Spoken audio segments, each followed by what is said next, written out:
సాయిరామ్. ఆ సాయినాథుని ఆశీర్వాదంతో ప్రతి ఒక్కరు కూడా ఆనందంగా, ఆరోగ్యంగా, అష్టైశ్వర్యాలతో ఉండాలని మనస్ఫూర్తిగా కోరుకుంటున్నానండి. అనంతకోటి బ్రహ్మాండ నాయక, రాజాదిరాజా యోగిరాజా పరబ్రహ్మ, శ్రీ సచ్చిదానంద సద్గురు సాయినాథ్ మహారాజుకి జై. ఎక్కడెక్కడో తిరిగి ఎక్కడా కూడా మీ సమస్యకు పరిష్కారం దొరకక అయోమయ పరిస్థితిలో ఏం చేయాలో పాలుపోక ఉన్నారా? అయితే మీకోసమే ఇప్పుడు నేను చెప్పబోయే విషయం శ్రీ షిరిడి సాయిబాబా జ్యోతిషాలయం అండి. గురువుగారు సిద్ధాంతి సుబ్రహ్మణ్యం రాజు గారు.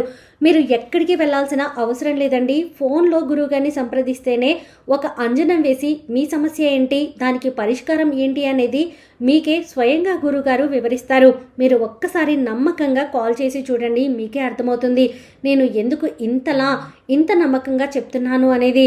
గురువు గారిని సంప్రదించాల్సినటువంటి ఫోన్ నెంబర్ 9908224144. మీకున్నటువంటి ఆర్థిక సమస్యలు, ఆస్తి తగాదాలు, నాగదోషము, నరదిష్టి సమస్యలు, భార్యాభర్తల మధ్య అన్యోన్యత లేకపోవడం, కుటుంబంలో చాలా గొడవలు జరుగుతూ ఉండడం, స్త్రీ పురుషుల వశీకరణం, ఎటువంటి సమస్యలైనా సరే మీరు గురువుగారిని సంప్రదించి మీ సమస్యకి పరిష్కారాన్ని తెలుసుకోండి. మీరు ఎక్కడికెక్కడికో వెళ్ళాల్సిన అవసరం అసలు లేదండి.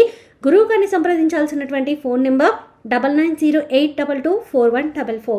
ఈరోజు బాబా గారు మన కోసం అందిస్తున్నటువంటి సందేశం ఏంటి అంటే, తల్లి నీ చేత కన్నీరు పెట్టిస్తున్న వారికి చావు దెబ్బ కొట్టే రహస్యం చెబుతాను, జాగ్రత్తగా వినమ్మా అని చెప్పి బాబాగారు అయితే అంటున్నారండి. మరి బాబాగారు మనతో ఏం చెప్పాలి అనుకుంటున్నారో తెలుసుకోవాలి అంటే వీడియోని చివరి వరకు స్కిప్ చేయకుండా చూడండి. అలాగే మన ఛానల్ని ఫస్ట్ టైం చూస్తున్న వాళ్ళైతే సబ్స్క్రైబ్ చేసుకుని పక్కనే ఉన్న బెల్ ఐకాన్ని క్లిక్ చేయడం అసలు మర్చిపోద్దండి. ఓం సాయిరామ్, ఓం సాయినాథాయ నమః అని కామెంట్ చేయడం కూడా అస్సలు మర్చిపోకండి. ఇక బాబాగారు మనకు చెప్తున్నటువంటి సందేశం గురించి చూస్తే, తల్లి నీ చేత కన్నీళ్లు పెట్టిస్తున్న వారిని చావు దెబ్బ కొట్టే ఒక ముఖ్యమైన మాట చెబుతాను, ఆఖరి వరకు వినమ్మా. నీది ఎంతో మంచి మనసు అని నాకు తెలుసు. ఇక ఎవరైతే నాపై భారం వేసి ఉంటారో వాళ్ళ కోసమే నీ బాబా తెచ్చిన అద్భుతమైన సందేశం ఇది. తల్లి నీ కష్టాలను, సమస్యలను నా ముందు అప్పగించావు కదా, ఇక నిశ్చింతగా ఉండమ్మా. ఇప్పటి వరకు నువ్వు ఇబ్బంది పడింది చాలు. తప్పు చేసేవారికి కాదు, నేను ఎప్పుడూ కూడా న్యాయంగా ఉండేవారికి తోడుగా ఉంటాను. అందుకే కదా నిన్ను ఒక్క క్షణం కూడా విడిచిపెట్టకుండా అంటి పెట్టుకునే ఉన్నాను. ఇది నీకు అర్థమవుతుందా? నీకు తెలుసు కదమ్మా, ఇక నీ జీవితంలో నీకు చెడు తలపెట్టాలని చూసిన వారికి ఖచ్చితమైన దండన అనేది నేను విధిస్తాను. అది కూడా కఠినంగానే ఉంటుందిలే. నువ్వు కోరిన జీవితం వారు కోరినట్లు ఏదీ జరగదమ్మా. అది నువ్వు అనుకున్నట్లుగానే నీకు అనుకూలంగానే జరుగుతుంది. ఈ సాయి బిడ్డవు కదా నువ్వు. ఎవరైనా సరే నీకు చెడు చేయాలనుకుంటే అది అస్సలు జరగని పని. ఎందుకంటే ఆ చెడుకి నా బిడ్డలకి మధ్యలో నేను ఉంటాను, ఈ సాయి ఉంటారు. అలాంటప్పుడు చెడు అనేది నా బిడ్డల్ని తాకుతుందా? లేదు కదా. ఎందుకంటే ఎప్పుడూ కూడా మంచి ఆలోచనలు చేస్తే నీకు అంతా శుభమే. కానీ వారు నీకు చెడు చేయాలని చూస్తే అది నేను చూసి ఊరుకోను. మనస్ఫూర్తిగా నువ్వు నీ సాయిని మొక్కావు, నమ్మావు, ఇక నీకు జరగనిదంటూ ఏదీ ఉండదు. రేపటి రోజున బాలేదు అన్న జీవితం అస్సలికే ఉండదు. అంత అందంగా తీర్చిదిద్దుతాను నీ జీవితాన్ని. బాధపడకమ్మా. రానున్న కాలం నీకు బ్రహ్మాండంగా ఉండబోతుంది. అది నువ్వే గుర్తిస్తావు. ఇక నువ్వు కోరినవన్నీ ఖచ్చితంగా నేను నెరవేరుస్తాను. ఆ బాధ్యత ఒక తండ్రిగా నాది. నీ కుటుంబంలో అందరూ బాగుంటారు, సంతోషంగా ఉంటారు. కాస్త ఓపిక పట్టి చూడు చాలు. అన్నీ కూడా అనుకూలంగా, నీకు సానుకూలంగా జరుగుతాయి. నీకు నేను తోడున్నాను కదా. నీ జీవితంలో అంతా కూడా మంచిగా ఉంటుంది. నీ సమయం కూడా చాలా అందంగా, ఆనందంగా, అద్భుతంగా మారుతుంది. రాబోయే కాలమంతా నీకు చాలా సుఖమయంగా, శాంతిమయంగా ఉంటుంది. హాయిగా ప్రశాంతంగా నిద్రించు తల్లి. ఎల్లవేళలా నీకు నీ సాయి తోడు ఉండగా ఎందుకు చెప్పు దిగులు. సంతోషంగా ఉండు. నీ సాయి తండ్రి ఇక నీ చేత ఎవరైతే నీకు కన్నీరు పెట్టిస్తున్నారో, నీ శత్రువులు ఎవరైతే ఉన్నారో వాళ్ళని చావు దెబ్బ కొట్టే మాట చెబుతాను విను. ఇది విన్నావంటే నీ జీవితంలో నువ్వు ఊహించని అద్భుత మార్పు వస్తుంది. నమ్మకంతో ఆఖరి వరకు నీ సాయి చెప్పేది విను, జీవితమే మారుతుంది. అలానే ఒక రహస్యం కూడా చెబుతానమ్మా. నువ్వు నమ్మావంటే ఇప్పుడే, ఈ క్షణమే, ఒక్క నిమిషం, ఒక్క సెకండ్ విను చాలు. ఇది నీకైనా సాయి వాక్కు, దైవవాక్కు, నీకు నీ బాబా అందిస్తున్న సత్యవాక్కు. ఇది మరి ఆలస్యం ఎందుకు? ఆ రహస్యం ఏంటి అని నువ్వు తెలుసుకోవాలని ఉంది కదా. ఖచ్చితంగా నువ్వు తెలుసుకునే తీరుతావు. ఏది ఏమైనా సరే నీ బాబా చెప్పారు అంటే అది నువ్వు సంతోషంగా ఉండడం కోసమే, నీ సంతోషం, నీ ఆనందం కోసమే. అలానే నా బిడ్డలందరి కోసం ఒక చక్కటి సందేశం, సంకేతం కూడా నేను అందిస్తున్నాను. ఎవరైతే బాధపడుతున్నారో, ఎవరైతే శత్రువుల నుండి భయపడుతూ అనుక్షణం ఏడుస్తూ ఉన్నారో వాళ్ళ నుంచి నీ బాబా ఎలా రక్షించాలని నాకు తెలుసమ్మా. నన్ను నేను ఎలా కాపాడుకోవాలి బాబా అని నువ్వు అనుకుంటే అది నీ యొక్క భయం. ఆ భయాన్ని వదిలిపెట్టు. నిన్ను, నీ కుటుంబాన్ని రక్షించే బాధ్యత నాది. హాయిగా ప్రశాంతంగా ఉండు. ఎవరైతే కన్నీరు మున్నీరుగా ఏడుస్తూ ఉంటారో వారికి నీ బాబా అందిస్తున్న ఒక చక్కని రహస్య సందేశం ఇది. ఈ రహస్య వార్తను ఖచ్చితంగా నువ్వు తెలుసుకోవాల్సిందే తల్లి. వదులుకోకు. నీ జీవితంలో నిన్ను ఏడిపిస్తూ నిన్ను దెబ్బ కొట్టాలని చూసే వాళ్ళకి ఎలా బుద్ధి చెప్పాలని కూడా ఈరోజు చెబుతాను. నీ చుట్టూ శత్రువులు ఎంతోమంది ఉన్నారు కదా. అందరూ కూడా నిన్ను చూసి కుళ్ళుకుంటున్నారు, అసూయపడుతున్నారు, నిన్ను చూసి ఓర్వలేకపోతున్నారు. నువ్వు బాగుండడం చూసి తట్టుకోలేకపోతున్నారు. నువ్వు అంచెలంచెలుగా ఎదుగుతూ ఉంటే వాళ్ళు అస్సలు జీర్ణించుకోలేకపోతున్నారు. నీ ఎదుగుదల చూసి వారు ఘోరంగా ఏడుస్తున్నారు. నిన్ను ఎదగనివ్వకుండా ఓడించాలి అని, అసలు వాళ్ళ ప్రమేయం ఏమీ లేకుండా నీకై నువ్వు ఓడిపోవాలి అని కూడా వాళ్ళు అనుకుంటున్నారు. ఏదైనా సరే ఆపదలో ఇరుక్కుంటే వారు ఆనందపడేలా ఎదురు చూస్తున్నారు. కానీ నీకు తోడుగా నీ బాబా ఉన్నారు. ఆపదలో ఎందుకు ఇరుక్కుంటావో చెప్పు. అలానే నిన్ను పైకి లేపడానికి నేను ఉన్నాను కదా. నువ్వు కూలిపోకు.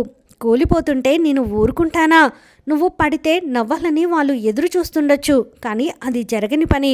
నువ్వు ఓడిపోతే సంతోషపడాలని వాళ్ళు ఎదురు చూస్తున్నారు, కానీ నిన్ను గెలిపించే బాధ్యత నాది. నీ బాబా ఉన్నారు.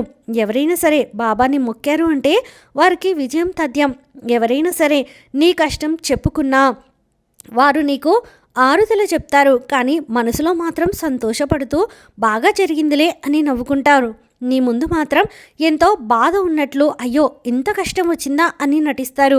కానీ లోపల వాళ్ళకి ఇలానే కావాలి, తిక్క కుదిరిందిలే అని ఇంకా ఎక్కువ ఆనందపడుతూ ఉంటారు. పైకి మాత్రం అయ్యో అంత కష్టం వచ్చిందా అని చెప్పి సానుభూతి చూపిస్తూ ఉంటారు. ఇలాగే జరగాలి అనుకుంటారు మనసు లోపల. నీ గురించి ఇంకా ఇంకా కుళ్ళుకుంటూ సంతోషపడతారు. అలాంటి వాళ్ళకి నువ్వు దూరంగా ఉండాలమ్మా. ఇవన్నీ కూడా నువ్వు ఖచ్చితంగా తెలుసుకొని తీరాలి.